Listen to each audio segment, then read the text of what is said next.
शाहूभाई पांचवें छत्रपति थे। मराठा साम्राज्य की स्थापना उनके दादा शिवाजी प्रथम ने की थी।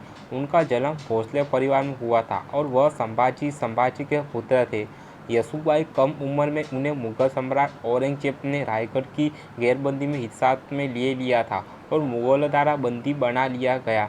औरंगजेब की मृत्यु के बाद उन्हें ताराबाई और शाहू के मराठा गुटों के बीच आंतरिक संघर्ष की इंजीनियरिंग की उम्मीद में कैद से रिहा कर दिया गया। खेर के खूनी युद्ध में राजा शाहू विजयी हुए और उन्हें छत्रपति की ताज पहनाया गया था। उनके शासनकाल में मराठा शक्ति और प्रभाव का विस्तार हुआ, अधिकांश उत्तर पश्चिमी, मध्यम और पश्चिमी भारत, जिसने तब तक एक मजबूत मराठा साम्राज्य का निर्माण किया था। उनकी मृत्यु के बाद उनके मंत्री और सेनापति जैसे पेशवा भट्ट और शिंदे के उनके लेफ्टिनेंट और होलकर गढ़ नागपुर के सेनाशाही सूबा भोसले और बड़ौदा के सेनाखा भोसले गायकवाड़ के छत्रपति के आदेश के तहत एक ढीले गठबंधन के तहत साम्राज्य ने अपने हिस्सों का प्रदर्शन किया। 1690 में 7 साल की उम्र में रायगढ़ की लड़ाई के बाद मुगलों ने शाहू को उनकी मां के साथ बंदी बना लिया था, जिसके परिणाम स्वरूप उनके लोकप्रिय शिक्षक राजू शाहू था, जिसका अर्थ है ईमानदार या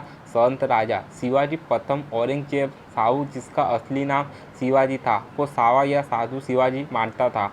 अपने दादा एक देशमुख के रूप में अपने निजी क्षेत्रों पर शासन करती रही। येसुबाई औरंगजेब विकेंद्रीकृत मराठों से लड़ रहा था और उसे उम्मीद थी कि वह ताज के उत्तराधिकारी शाहू को अपने मोहरे के रूप में इस्तेमाल करेगा। युद्ध इसलिए उन्होंने शाहू और उनकी मां के साथ अच्छा व्यवहार किया। मुगल कैद में भी शाहू की मां महारानी थी। शाहू की शादी मुगल सेवा में उच्च पदस्थ मराठा सरदार की 2 बेटियों से हुई थी। औरंगजेब ने शाहू को शिवाजी की भवानी तलवार, अफजल खान की तलवार उपहार में दी और एक और सोने की मूठ वाली तलवार औरंगजेब ने उन्हें उनके भरण पोषण के लिए अल्पाकोट सौंपा। बरमाती और नेवस के परगना के आसपास की भूमि और राजस्व अधिकार के लिए सनद भी प्रदान की।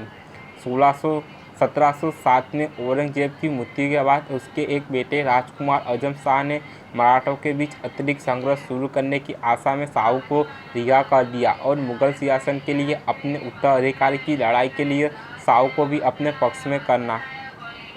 उनकी चाची ताराबाई, जिन्होंने अपने बेटे के नाम पर मराठा साम्राज्य पर शासन किया, ने शाहू को धोखेबाज कहकर उसकी निंदा की। संभाजी के पुत्र के लिए मुगलों को द्वारा प्रतिस्थापित इसके बाद शाहू ने 1708 में छत्रपति की गद्दी हासिल करने के लिए ताराबाई के खिलाफ गृह युद्ध छेड़ दिया और विजयी हुआ। औरंगजेब की मृत्यु के बाद शाहू अपने वतन लौटने के लिए अधीर हो गया। उन्हें जिन्नत उल निसा और जुल्फी खान ने सलाह दी थी कि ऐसा ना करें। आजम शाह ने न्यूयॉर्क की औपचारिक सनद की प्रतीक्षा करे, लेकिन तुरंत मुगल शिविर छोड़ दे और अपने देश चले जाए। उन्होंने इस सलाह पर तुरंत अमल किया और 8 मई 1707 को दोहरा में मुगल शिविर को छोड़ दिया। रास्ते में शाहू का स्वागत किया। उदयपुर और जोधपुर के राजकुमार जयपुर, भरतपुर, गर्मजोशी भारे अतिथि के साथ शाहू ने पवित्र शहर उज्जैन, बुरहानपुर में मुगलों से शरणागति प्राप्त करने के लिए ज्योतिषमय कारस्का को शाहू ने पीछे छोड़ दिया था। इसके बाद शाहू ने नर्मदा से लगभग 30 मील दक्षिण में बीजागढ़ पहुंचे और वहां के शासक रावल मोहन सिंह से जुड़ गए, जिन्होंने लंबे समय तक औरंगजेब के खिलाफ विद्रोह किया था और उनके साथ सहयोग किया था।